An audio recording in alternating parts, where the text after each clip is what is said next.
नमस्कार, गुलमोहर किचनमध्ये आपलं स्वागत आहे। आज मी तिळाची आणि खोबऱ्याची चटणी बनवणार आहे।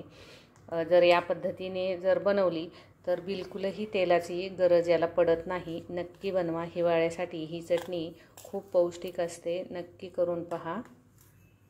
तिळाची चटणी बनवण्यासाठी इथे हे 1 वाटी तीळ घेतलेले आहेत आणि थोडंसं खोबरं हे किसून घेतलेलं आहे। आता हे दोन्ही पण छान खमंग असं भाजून घ्यायचं आहे कढईमध्ये।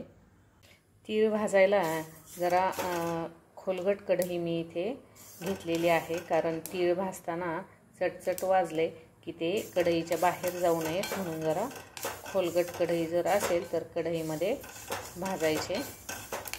व्यवस्थित असे हे खमंग भाजून घ्यायचे आहेत। जास्त भाजू द्यायचे नाही आहेत, कारण जास्त जर भाजले तर कडवट लागू शकतात। आता हे काढून घेणार आहे। खोबरं आवडीप्रमाणे कमी जास्त घ्यायचं आहे आणि अगदी हलकसं कडक होईपर्यंत ते भाजून घ्यायचं आहे।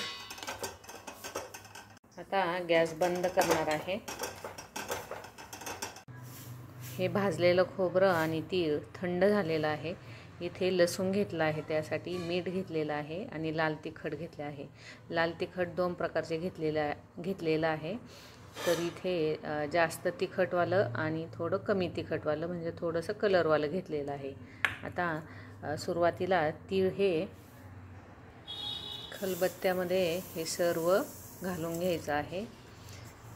खलबत्त्यामध्ये जी चटणी कुटली जाते एवढी छान लागते आणि त्याला कुटून असं तेल सुटलेलं असतं, त्याच्यामुळे खूप चविष्ट होते आणि तेलाची गरजही पडत नाही वरून घ्यायची।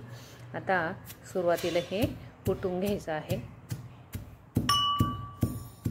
हे पहा, या प्रकारे सुरुवातीला कुटून घेतलेलं आहे आणि यानंतर आता लाल तिखट वगैरे यामध्ये टाकायचं आहे आणि चमच्यानी एकत्र करून कुटून घ्यायचं आहे।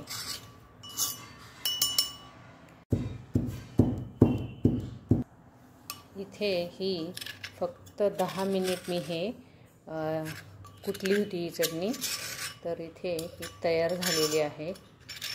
जास्त वेळ लागत नाही, लगेच बारीक होते।